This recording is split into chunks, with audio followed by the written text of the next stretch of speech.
Salazar's order was Circular 14. It was sent to every Portuguese consulate in Europe on May 13, 1940. It prohibited consuls from issuing visas to Jews, the stateless, Russians, or anyone unable to prove they would return to their country of origin. The Portuguese consul in Bordeaux signed 30,000 of them anyway. On June 14, 1940, German forces entered Paris. By June 16th, the roads south were a single moving column of refugees fleeing the German advance. Bordeaux was the last city in France not yet under German control. Spain remained neutral. Portugal remained neutral. The only legal route out of Europe ran through both countries. Every refugee in southern France needed the same piece of paper: a Portuguese transit visa. The line outside Aristides de Sousa Mendes consulate grew to 10,000 people, and Aristides de Sousa Mendes was 54 years old in 1940. He was the eldest of 14 children from a Catholic family in northern Portugal. His father and his uncle were both judges. He trained as a lawyer and entered the Portuguese diplomatic service in 1908. He had served in the corps for 32 years.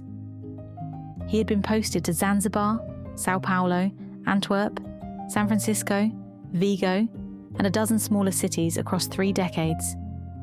He had a wife named Angelina and 12 children. He raised them Catholic. He attended Mass. He had a reputation as a competent career consul who followed orders. He was not a famous man. He was not a political man. He had never publicly opposed Salazar. He had signed every directive the regime sent him. Until Circular 14, Sousa Mendes locked himself in his consulate office for 3 days. His wife and his children waited. The refugees waited. He took meals in the office. He did not sleep. On the morning of June 17th, he came out.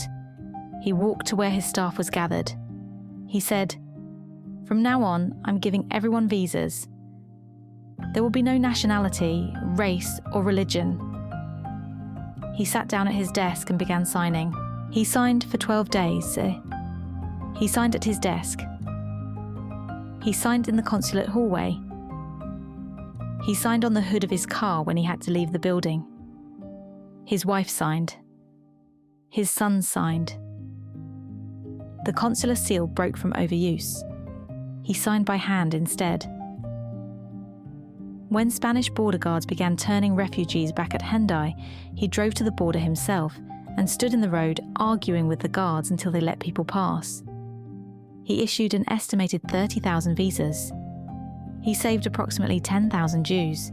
Salazar recalled him to Lisbon on June 24, 1940. He was suspended from his duties immediately. The formal disciplinary process lasted a year.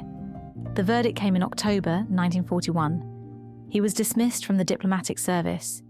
He was stripped of his pension. He was prohibited from practicing law in Portugal. His name was struck from the diplomatic register. He had no income and no profession. His older children scattered across 3 countries looking for work. His younger children stayed in Lisbon. The family was reduced to eating at a Jewish community soup kitchen for displaced persons.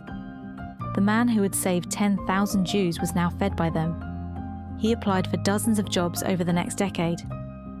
He was rejected every time. Salazar's government made sure of it. He died on April 3rd in 1954. He was 68 years old. He was wearing a Franciscan habit donated by the church because he no longer owned clothes that fit him. Salazar remained dictator until a stroke forced him from power in 1968. The regime itself survived until the revolution of 1974. Yad Vashem named Aristides de Sousa Mendes righteous among the nations in 1966. The Portuguese government rehabilitated him posthumously in 1988. The National Parliament passed a resolution restoring his name and his rank. The apology came 34 years after his death. His name now appears on a wall at Yad Vashem. The Sousa Mendes Foundation is still counting the visas. The number grows every year,